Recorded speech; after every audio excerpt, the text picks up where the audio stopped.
দেখো পচা, আমার পক্ষে এভাবে তোমার সঙ্গে আর দেখা করা সম্ভব না। কেন দেখা করা সম্ভব নয় কেন? কারণ তোমার বাবা আমাদের বাড়িতে এসে আমার বাবা মাকে যাচ্ছে তাই ভাবে অপমান করে এসেছে, এমনকি পুলিশের ভয়ও দেখিয়েছে। তাই আমার পক্ষে এই সম্পর্ক টিকিয়ে রাখা আর সম্ভব নয়। তুমি পারলে অন্য মেয়ে দেখে নাও। এই ফুটি, তুমি এইভাবে বলো না। তুমি না বলেছিলে আমাদের সম্পর্কটা বাড়ির লোক না মেনে নিলে আমরা পালিয়ে গিয়ে বিয়ে করব? দেখো পচা, আজ পর্যন্ত যারা বাড়ির কথায় অবাধ্য হয়ে পালিয়ে বিয়ে করেছে তারা কোনোদিনও সুখী হতে পারেনি। তাই আমিও চাই না বাড়ির লোকের কথা অবাধ্য হয়ে আমরা বিয়ে করি। যদি বাড়ির লোক রাজি থাকে তাহলেই এই বিয়ে হবে, না হলে হবে না। ও আচ্ছা, এতদিন প্রেম করার সময় মনে ছিল না বাড়ির লোকের কথা? আজ যা একটু সমস্যা হয়েছে অমনি বাড়ির লোকের কথা মনে পড়ে গেল। তুমি যাই বলো না কেন, বাড়ির লোক রাজি থাকলে তবেই এই বিয়ে হবে, না হলে হবে না। আর তাছাড়া বাড়ির লোকজন আমার জন্য ছেলে দেখছে।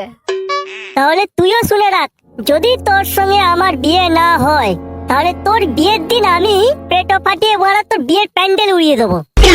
সে তোমার যা ইচ্ছা তাই করো, তবে একটা কথা পরিষ্কার মনে রাখো, যদি বাড়ির লোক রাজি থাকে তাহলেই এই বিয়ে হবে, না হলে হবে না।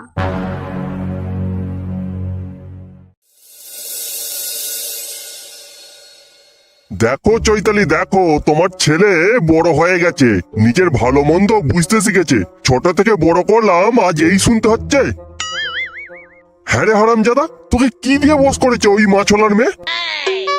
বাবা, পুটিকে একদম মাছ চলার মেয়ে বলবে না। ও মোটেও মাছ চলার মেয়ে নয়। ওর কাকা মাছ বিক্রি করে, ওর বাবা নয়। আর তুমি ওদের বাড়িতে কি বলে এসেছো? যেটা বলার দরকার ছিল সেটাই বলে এসেছি। একে মাছওয়ালার মেয়ে, তার ওপর চরিত্রহীন। মা, বাবাকে চুপ করতে বলো। পুটি কিন্তু চরিত্রহীন মেয়ে নয়। খবরদার, তুই আমাকে মা বলে ডাকবি না। তোর মুখে মা ডাক শোনাচ্ছে, আমার পেট্রোল খেয়ে মরে যাওয়া অনেক ভালো। তুমিও এইভাবে বলছো? বাপ আমার, তুই ওই মেয়েকে ভুলে যা। মন্ডলপাড়া একটা মেয়ে দেখেছি, খুব ভালো মেয়ে, ব্যাঙ্গালোরে নার্সিং পড়ে, বাবার অনেক টাকা আছে। আর যদি ওই মেয়েকে তুই বিয়ে করেছিস তাহলে এই বাড়িতে তোর কোনোদিনও জায়গা হবে না, মনে রাখিস। শোনো বাবা, পুটি কোনো চরিত্রহীন মেয়ে নয়, আর মা চলারও মেয়ে নয়। তুমি ওর বাবা মাকে পুলিশের ভয় দেখিয়ে এসছো, এমনকি যাচ্ছে তাই ভাবে অপমান করেছো। বিয়ে যদি করতে হয় আমি ও কি করবো, তা না হলে আমি আইবুড়ো কার্তিক হয়েই রয়ে যাব। তাহলে তোর এটাই শেষ কথা? হ্যাঁ, এটাই আমার শেষ কথা।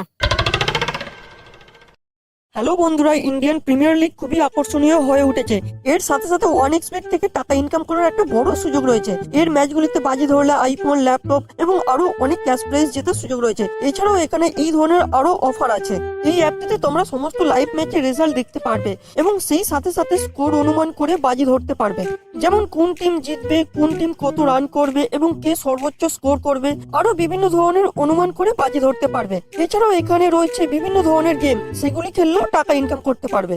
আর রেজিস্টার করার সময় আমার দেওয়া প্রোমো কোড 100fix ব্যবহার করলে প্রথমবার ডিপোজিটে 26,000 টাকা পর্যন্ত পেয়ে যাবে। তোমরা এখানে সহজে পেটিএম ব্যাংক এবং অন্যান্য সহজ পদ্ধতির মাধ্যমে জেতা টাকা উইথড্র করতে পারবে। আমি OneXBet অনেকদিন ধরেই খেলছি, এটি খুবই বিশ্বাসযোগ্য এবং তোমরাও এটা ব্যবহার করতে পারো। তাহলে আর দেরি কিসে, ডেসক্রিপশন এবং কমেন্টে OneXBet এর লিংক, প্রোমো কোড পিন করা আছে এবং প্রোমো কোডটি ব্যবহার করো, তোমার ফেভারিট টিমকে সাপোর্ট করো আর জিতে নাও তোমাদের ক্যাশ প্রাইজ।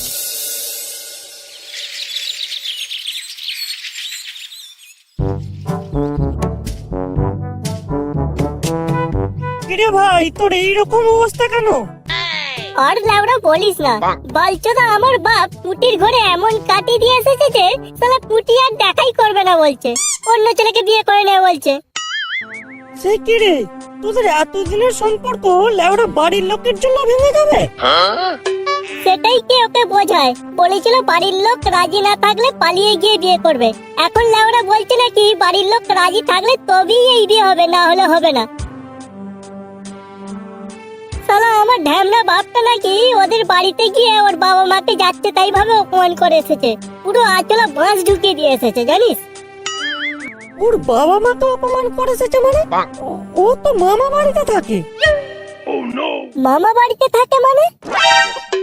দেখ, আমরা যখন 10 থেকে 11-এ উঠেছিলাম তখন ও অন্য স্কুল থেকে এসে আমাদের স্কুলে ভর্তি হয়েছিল, আর আমার মালও ওর সঙ্গে ভর্তি হয়েছিল। আমার মাল আর ও ভালো বন্ধু ছিল। আমার মালে সবকিছু তোর মালের ব্যাপারে আমাকে বলেছিল। ওর বাড়ি জলপাইগুড়িতে আর ওর মামা বাড়ি এখানে। ওই আমায় তো কোনোদিনও কিছু বলেনি। কোনোদিনও বলেছিল, হয়তো তোর খেয়াল নেই।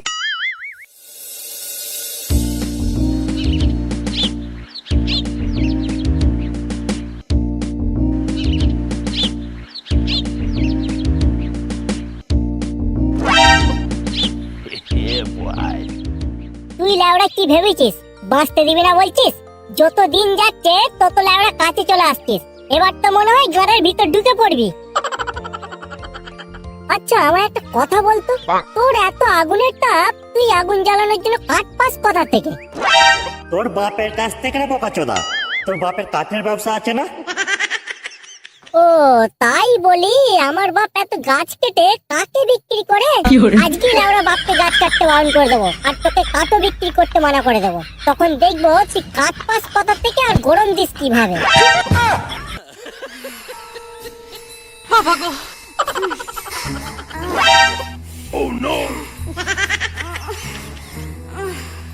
কি ব্যাপার, এই গাঁড় ফাটা গরমে কিসের আওয়াজ আসছে? তুই দেখি তো কি হচ্ছে ব্যাপারটা।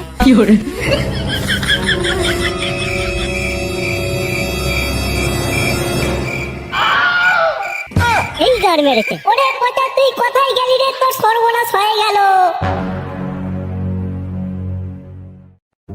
আমার মতে তুই একবার পার্সোনালি ভাবে ওকে ডেকে কথা বল, আর ওকে বুঝিয়ে বল বাড়ির লোক জীবনের শেষ মুহূর্ত পর্যন্ত কাছে থাকে না।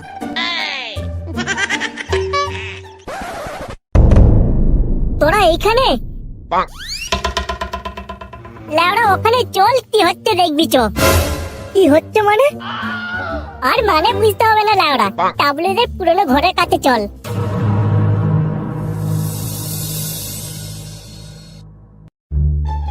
যা গুছিয়ে মিথ্যা কথা বলেছি, মনে হয় না আমার সঙ্গে দ্বিতীয়বার আর দেখা করার চেষ্টা করবে। তোমার ছেলেটা সত্যি একটা বোকার হদ্দ। এতদিন প্রেম করছে, আমি যে মামা বাড়িতে থাকি সেটাও জানে না। আমিও পরিষ্কার জানিয়ে দিচ্ছি যে ওই মেয়েকে বাড়িতে তোলো, তাহলে আমার বাড়িতে তোমার জায়গা হবে না। বাবা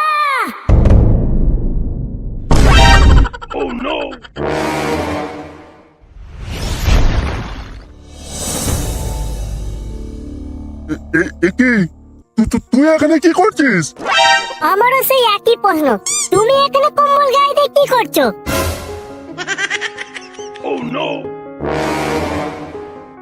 তেমন কিছু না, ওই রাস্তা দিয়ে যাচ্ছিলাম এত রোদে, তাই ভাবলাম এই পুরোনো ঘরটায় কম্বল ঢাকা দিয়ে শরীরটা একটু ঠান্ডা করে নি। এই গাঁড় ফাটা গরমে আপনি কম্বল ঢাকা দিয়ে শরীর ঠান্ডা করছেন? আপু আপনি কম্বলটা খুলুন তো। সে কি করে হয়? আমি খালি গায়ে শুয়ে আছি না? তোমরা একটু বাইরে যাও, আমি জামা প্যান্টটা পরে আসছি। বাবা তুমি নিজে কম্বল খুলবে না আমরা টেনে খুলে দেবো? বাপ আমার, আমি সত্যি খালি গায়ে শুয়ে আছি। তোরা বাইরে চল, আমি এক্ষুনি বেরিয়ে আসছি। এই তোরা টেনে খোলতো লাউড়া, খালি গায়ে শুয়ে আছে না কম্বলের ভেতর কে আছে দেখতো। এই খবরদার কম্বলে হাত দিবি না। এই,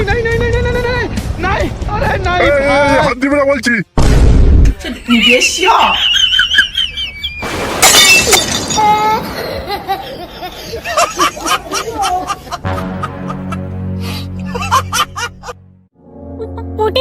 তুমি তুমি আমার বাবার সাথে কম্বলের ভেতরে কি করছো?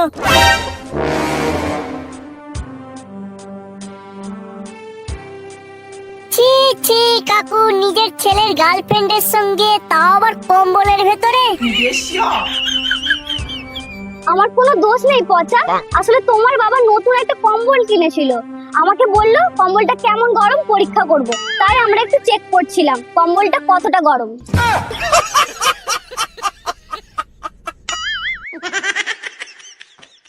ইয়ার কি পেয়েছো তোমরা? এই গাড় ফাটা গরমে কম্বলের পরীক্ষা করছো? আমাকে কি বোকাচোদা পেয়েছো? সত্যি তুমি একজন বোকাচোদা, তা না হলে 6 মাসে 9 মাসে আমাকে ওয়োতে নিয়ে যেত না। এতদিন ধরে আমরা একসঙ্গে প্রেম করছি, আমার কি ইচ্ছা সেটাও তুমি জানো না।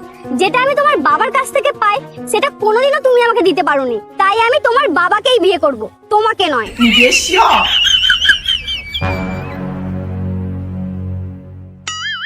আর শুনে রাখ, তোর জন্য ওই মন্ডল পাড়ার মেয়েটাকে দেখে রেখেছি, তুই ওকেই বিয়ে করবি। ভুলেও যদি আমার পুটির দিকে হাত বাড়াস, তোকে আমি ভিটে ছাড়া করবো।